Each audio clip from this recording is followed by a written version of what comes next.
Bedeinkatua, santifikatua, hirugarren ordenako buruzagi ospetsua, herriaren zaintzailea, birtute guzin irudi eta zereuku erreinuan espilua.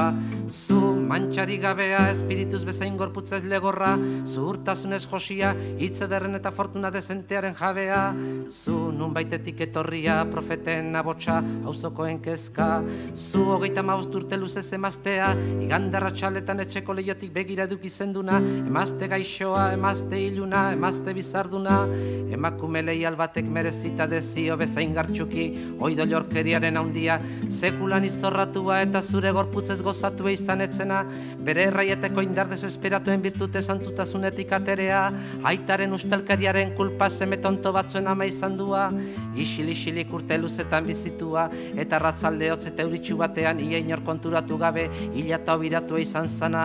Zu, Maltako kaballeroa, prozesiotako zingurria, ohitura honen defentzailea, dantza zikinan etxaia morratua, neskazarren postimurra, agure okerren segurantzia, ilunpetako somorroa, nauzi guzien zerbitzari pareri gabea, 10. mendeko itzala mabietxen jabea, zimaurretako zizare kolore gabea, santua, santua, guzti santua.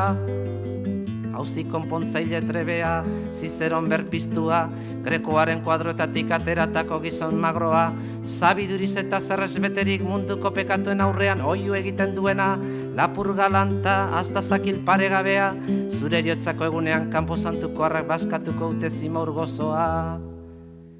Nere hitza ez dezala, haizeak eraman, amen.